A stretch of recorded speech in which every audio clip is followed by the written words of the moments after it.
The branch has spoken.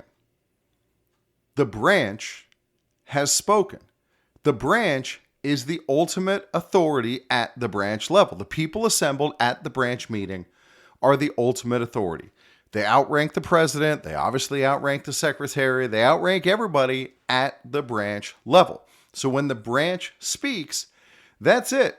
It is settled. That is the will of the branch. And the branch officers are there to serve the will of the branch.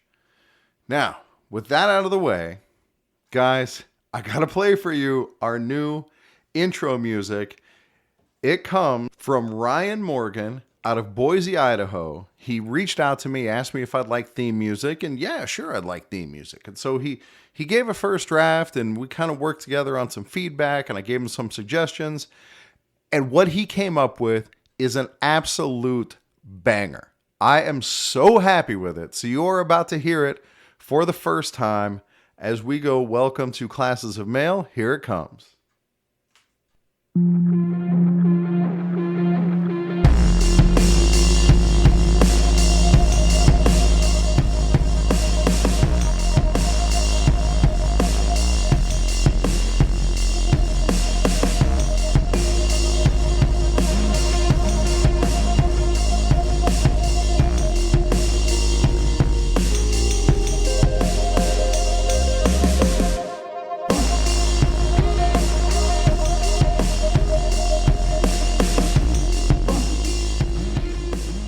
Oh my God, it's so good. Oh, dude, thank you so much for sending that in. I absolutely love my new theme music. Dude, it kicks ass. It gets me fired up. I can't get enough of it. I absolutely love listening to it. So that is going to be the new standard music for Classes of Mail. When you hear that, you'll know it's time to get your learn on. All right, so getting back to the topic at hand.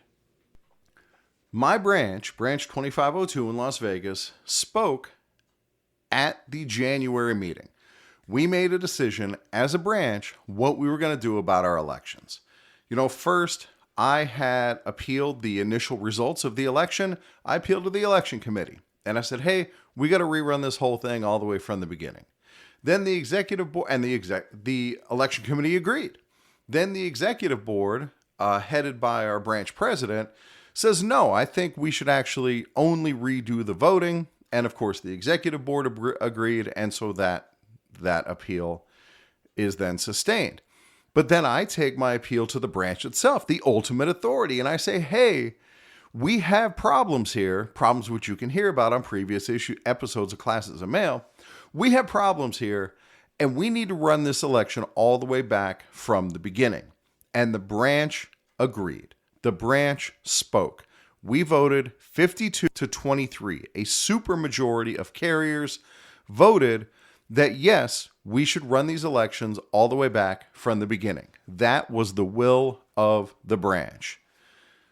So, at the February meeting, we get to hear from 4 different members of our executive board who are appealing the will of the branch to the National Committee on Appeals. So they're saying the branch got it wrong. The branch blew it, and they made the wrong decision. We should not go all the way back to nominations. We should only do the voting.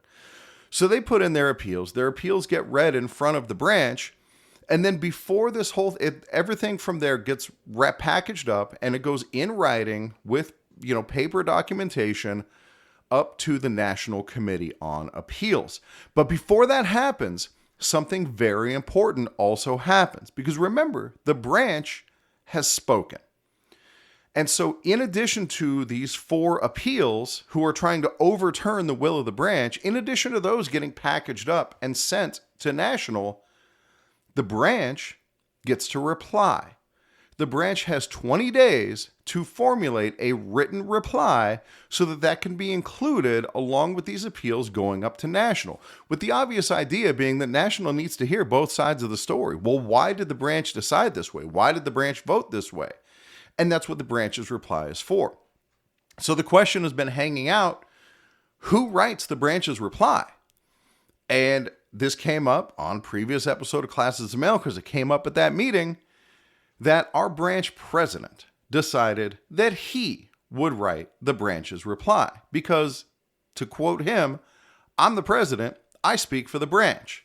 Okay, I guess that's true. You do speak for the branch, but I don't feel like in this situation, you're the best qualified person to do this because it was his appeal that the branch voted to overturn. The branch specifically said, no, you're wrong. And now he's supposed to speak for the branch. So that, I did not like that. If you go back and listen to that branch meeting episode, is one of the big problems that I had with what went down at that meeting was like, dude, I don't trust this guy to espouse the will of the branch and to describe and advocate for what the branch wants. And that is a damning indictment of a branch president to say that I don't trust him to advocate for the expressed will of his members. But that's where we are. And that is the way I feel. I don't believe that he's going to advocate for the expressed will of his members, even though he said specifically that he was going to do it, that I'm the president, I speak for the branch, I'll write the reply. So I wrote my own reply and hoped that I could send it to the National Committee on Appeals so that at least the branch's side would be advocated for, because I'm the one who wrote the appeal that the branch sustained. So I'm very familiar with the arguments that the branch felt were compelling. But is my appeal going to be accepted? Well, that's the question. In fact, there's two questions. Question number one, is my appeal going to be accepted when it gets received by the National Committee on Appeals? And number two, what did my branch president actually write for the branch reply? So it occurred to me that because the president is speaking for the branch, that I probably have a right to see what he wrote. In fact, I definitely have a right to see what he wrote. So who has these copies? I went to the branch secretary and I said, hey, goodest, oldest boy, do you have, or has the president even done this? You know, because we were getting very close to this 20-day deadline for the branch to do their reply. And I said, has he even done this? Because, you know, we're getting close to this deadline. And the branch secretary, the goodest, oldest boy, replied that yes, the president had done it. But there was an important caveat that he needed to let me know. He writes, and I quote, "The appeals and the branch reply has been sent to the Committee on Appeals. By the way, the branch appeal," he means the branch reply. "The branch reply is just a chronological review as to what has occurred from the beginning, no judgment one way or the other." End quote. No judgment? The branch made a fucking judgment. The branch voted 52-23 to have a judgment, and this is supposed to be representing what the branch feels. What the hell is this? That it's only a timeline of events, a chronological review with no judgment one way or the other. This damn appeal or this reply better have judgment in it. So I write back. That doesn't seem like it's in the spirit of representing the branch's viewpoint on the appeal. Please send me a copy. And I give him the email. And the goodest, oldest boy replies, quote, "The branch does not have a viewpoint, since some members feel one way and others feel a different way." Yeah. And so I reply, the branch voted to express its viewpoint in the January meeting, 52-23. Please send me a copy of what you think constitutes the branch's reply. And he was not willing to do that. He said that I had to get my copy directly from the branch president. So here we have, now we seem to know what's happening is that this reply is a sham, that it is not going to advocate for the branch's position, even though that's exactly what it is supposed to do. Our president, who tasked himself with speaking for the branch, according to the branch secretary, he's not going to do that. He's just going to put like a neutral timeline of events. So I do as the branch secretary suggests. I contact the president and I ask to see what he has written. And he doesn't reply. So I reach out to see if I can get my hands on the draft or what he wrote another way. And eventually, to his credit, later on, he did send me a 177-page PDF. And in that 177 pages, it turns out that that was the entirety of what got sent up to National for the Committee on Appeals. And so now I have to start digging through this, trying to find the branch's reply. That is apparently just a timeline, but is supposed to advocate for the branch's position.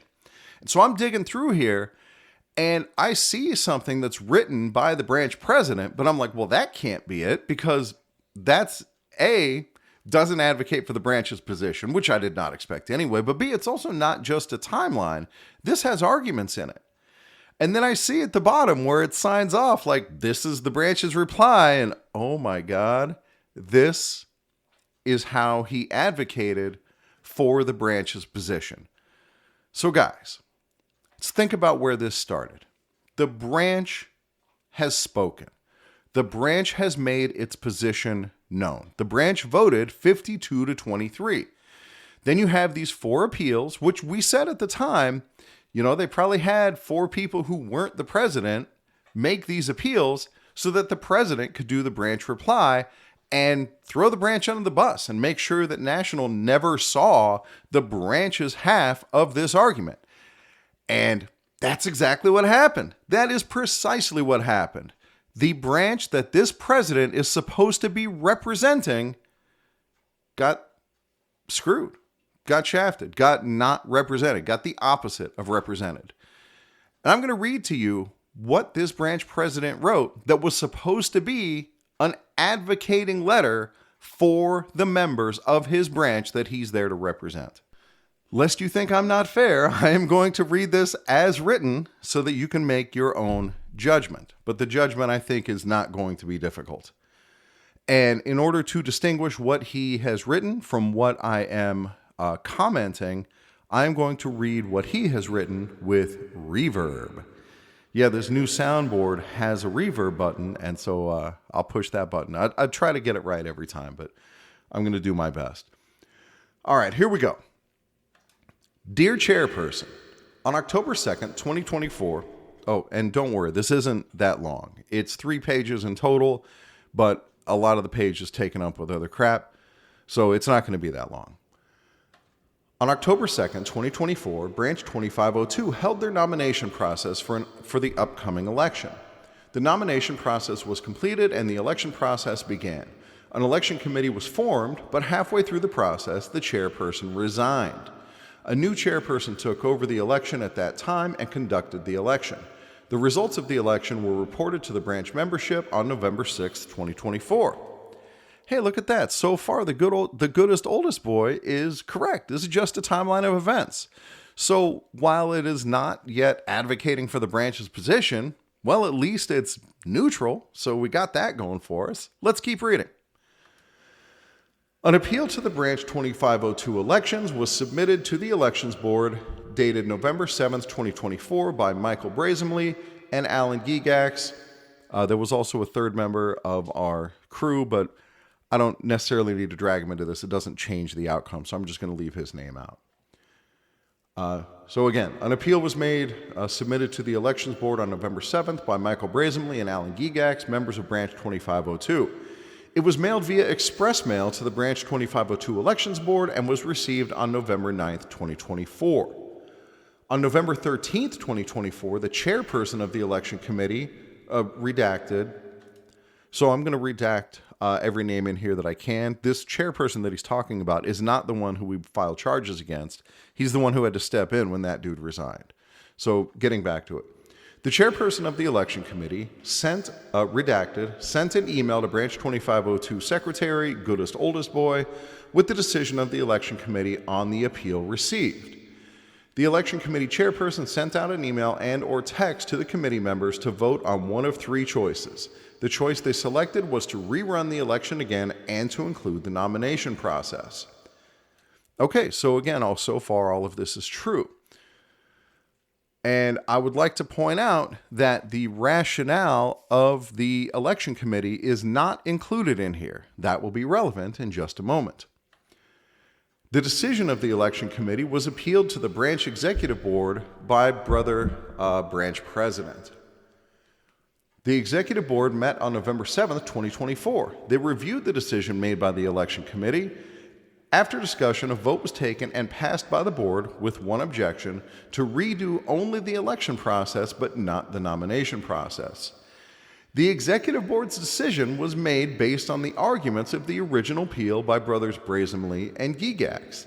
They argued that the nomination process was an error because, okay, so here he's actually going to talk about my argument, but then he's going to say why the argument is wrong. Because in this portion of his letter, which takes up the bulk of the letter, this is like most of page 2 of this letter, is his explanation of the executive board's decision, also known as his decision, also known as the appeal that the branch overturned when the branch spoke. So here we go. 1. The notice of nominations and election was not placed on the front page of the branch newsletter. This argument was rejected by the executive board due to the fact that Branch 2502 does not have a branch newsletter. As has been done during the past 30 years, to my knowledge, the notice was placed in the Nevada State newsletter. As this is a state newsletter, Branch 2502 has no control over the placement of any articles or ads placed in the state newsletter.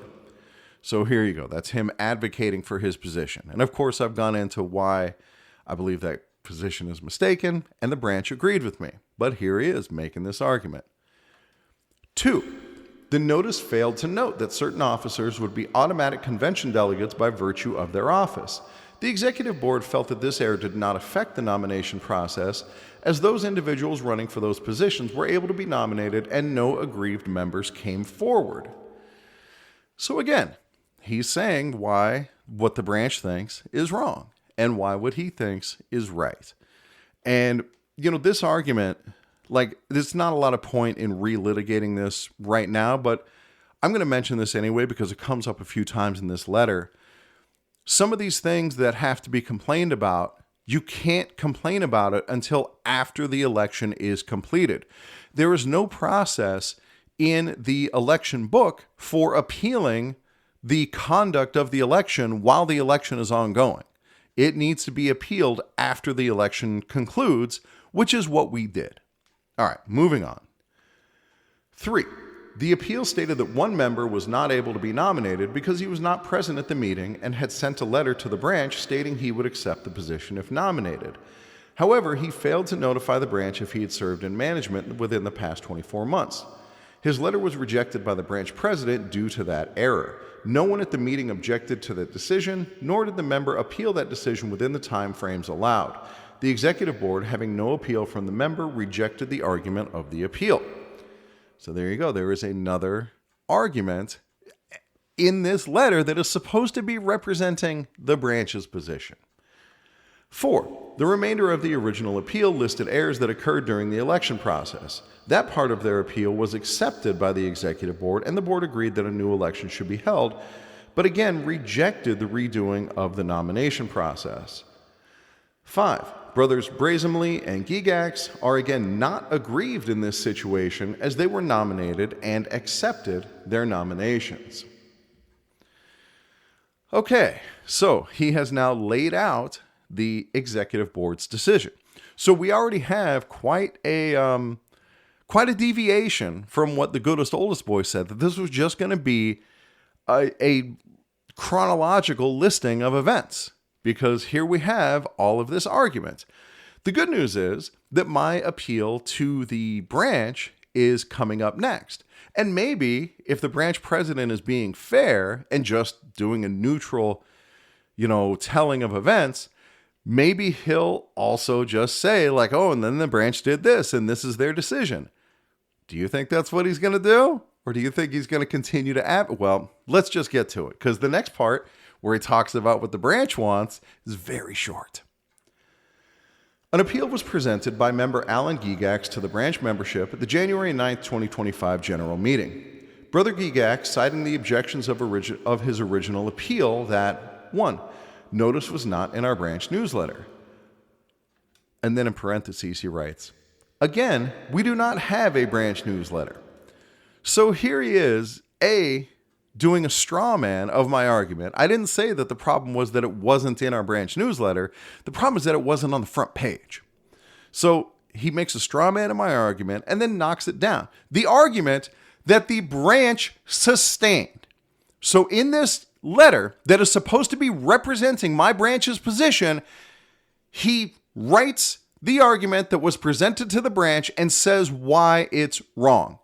Does that represent the branch? This is the exact opposite of representing the branch. The goddamn president is doing the exact opposite of what he is tasked to do and what he said he would do in writing the branch's reply.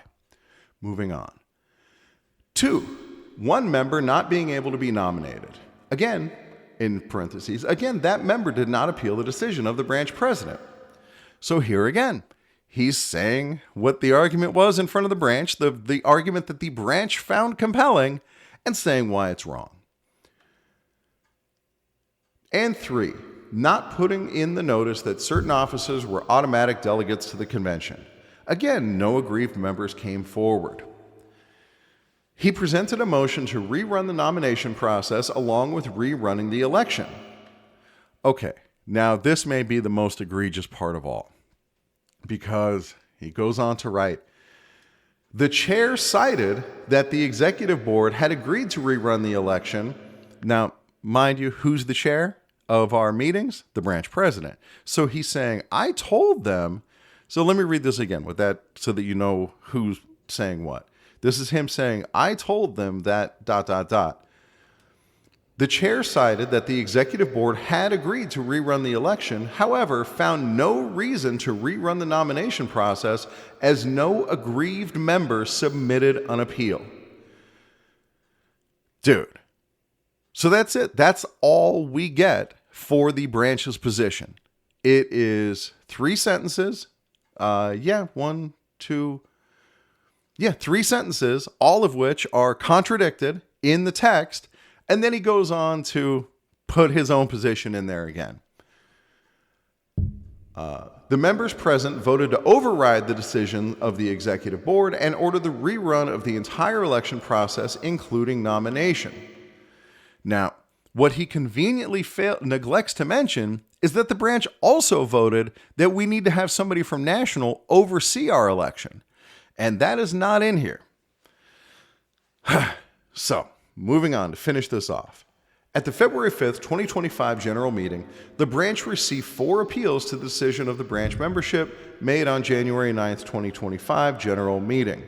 The 4 appeals are included and were made by good old boy 1, good old boy 2, good old boy 3, and good old boy number 4, who is the goodest oldest boy.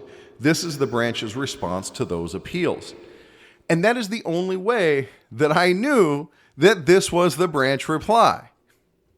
Because as you can see, he is not espousing the branch's position. Because this dude doesn't care about the branch's position. This dude doesn't care about the will of the branch. And if you need any proof of that, I just spent 10 minutes reading it to you. This is what we're up against, guys. So, I have my hands on this now. I have my hands on this sham of representing the branch and the branch's reply. And thank God I had written my own reply and sent it off to the Committee on Appeals. But now there's still this outstanding question of, will the Committee on Appeals accept my reply?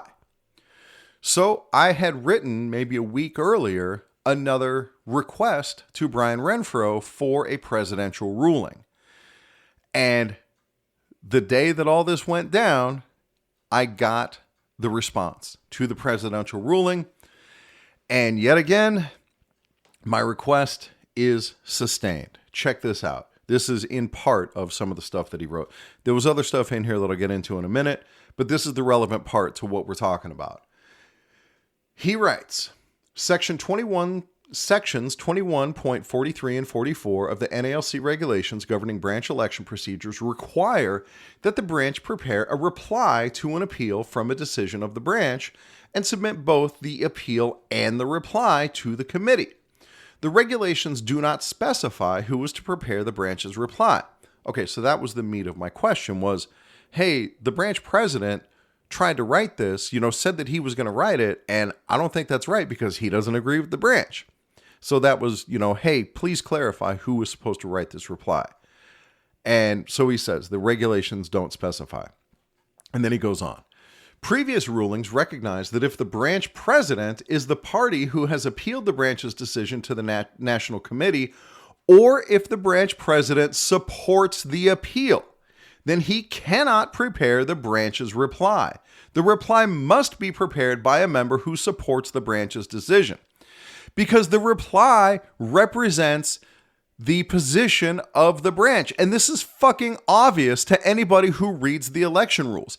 And there's no goddamn way that our branch secretary, the goodest, oldest boy, could read those election rules and think that the branch reply is just supposed to be some neutral listing of events. There is absolutely no honest way to read that and think that that's not a position of advocacy for the branch. But these dishonest motherfuckers going to do anything they can to make sure that they can do an end run around the will of the branch and ignore what the branch actually wants and misrepresent what the branch wants to the National Committee on Appeals. It is disgusting. Let me move on with Renfro's decision, because he just said the reply must be prepared by a member who supports the branch's decision. In such circumstances, any officer who is not supporting the appeal to the committee may prepare the reply. In our case, there were no officers who were supporting the branch. Funny how we have a executive board like that, where none of them are on board with what the branch wants. That is, it's very telling. All right, so moving on. Alternatively, the reply may be submitted by the member or members who submitted the appeal from the executive board decision that was upheld by the branch. Who wrote the appeal that was upheld by the branch? This guy. I wrote it. And so thank God I had written my reply, because I got this on like the last day that the reply could be submitted. And so I had already written and submitted my reply. And then the president goes on to say that the branch could also vote to designate somebody to write it on their behalf. And that's what I suggested at the meeting, and the president shot it down, saying, I'm the president, I'll speak for the branch. Or in this case, I will do an end run around what the branch wants, advocate my own position, and fuck the branch. So either way, I guess those are all equally good in his mind. So I have this ruling from Renfro that says the president's reply is out of order and that my reply should be accepted. So thank goodness for that. And now it's at the Committee on Appeals, and I have to assume that they're going to uphold the branch's decision, because they generally are deferential to the ruling body of the branch, and it was a pretty lopsided vote, and there better be a damn good reason to overturn the will of the branch. And of course, from my perspective, I don't think there is, but it remains to be seen what they have to say. All right, and then we get to the next issue in this presidential ruling, just to get it out of the way while it's in my hand. And that was that I had also taken issue with our branch president unilaterally deciding to delay the elections. And I'm of the belief that, and a lot of us are of this belief, that he is going to try to delay the re-elections all the way till after the next national convention in 2026, like a year and a half from now. So what I had wanted was for Renfro to step in and say, yes, the branch will decide when this is going to happen, or to step in and say, hey, clearly the branch wants it done right away. You can't be just delaying this. But this is what he writes instead. The second issue raised in your email concerns the timing of the rerun election that all parties recognize must be conducted. You request that I order the branch to conduct an immediate rerun election in accordance with the branch decision that is now under appeal to the committee. As noted in my February 4th letter, the committee may reverse the branch's decision and reinstate the earlier decision of the executive board. That decision called for a rerun without new nominations. Requiring the branch to conduct an immediate rerun might result in the branches incurring the expense of conducting 2 rerun elections if the current appeal is sustained by the committee. Given the circumstances, I'm declining your request. And that's totally fine by me, because it's reasonable, that we're already, like, the committee already has our appeals. Let's just see what they say, and then we'll run the election after that. And that's fine. So now at the meeting, somebody, maybe it'll be me, maybe it'll be somebody else, it doesn't matter, but somebody's going to have to make a motion that, hey, as soon as we get this decision from the Committee on Appeals, that we need to act on it. And whether they decide that we're just going to redo the voting or whether they decide that we're going to redo this all the way from the beginning, we are going to do that post haste. That we are going to get on that. There is no way that we are going to wait until the fall of 2026 to rerun our election. So that we have to look forward to at our next branch meeting. By the way, if you are in Las Vegas, please, please, please come to the next branch meeting. You know, I want everybody to be there. If I could get all 1,500 members of our branch to get into that room, that's what I would want. I want everybody to be there because this affects our branch so deeply, and people's voices should be heard. People have a right to say how they think their branch should be run and what they think their branch should do. Like, the election affects all of us. And so when are we going to rerun that election? You know, there are very important issues coming up at this next branch meeting, and it is incredibly important to me that everybody possible show up to this meeting. So if you're in Las Vegas, or if you know anybody in Las Vegas, then, you know, have them come to the meeting, or you come to the meeting. All right, so that's that. Now, the last thing, I want to get back to the goodest, oldest boy, because he should know better.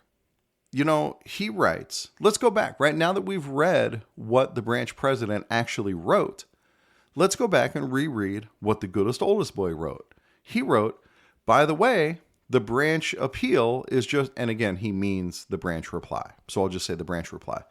By the way, the branch reply is just a chronological review as to what has occurred from the beginning. No judgment one way or another. Guys, you heard what was actually written. Did you detect any judgments in there? I feel like I did. I feel like I picked up on some judgments in that reply. I feel like there were judgments in there. Now, does the branch secretary just not know what was in the content of that appeal? Because he likes to pass himself off as a rules guy too, that, oh, I know the rules. I've been doing this for 30 years. I know the way things are supposed to go. But again, how do you read the appeal rules and think that the branch reply is just supposed to be a chronology?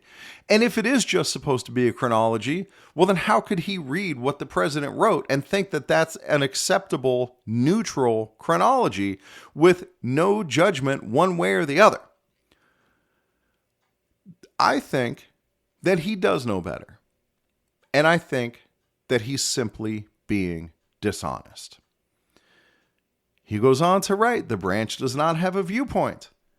There's no way, after being a union officer for 30 years, that you think 52 to 23 doesn't represent the branch's viewpoint, especially when that's the question that is at issue. This is what we're up against, guys. And look, this is not unique to Las Vegas. What's happening here is happening at branches all around the country. When I had those guys on from Branch 36 in New York, by the way, they're coming on again because the number one feedback I got was that interview was not long enough. And I do try to keep them short to a half hour, but we really did need more with them. So they're coming back on.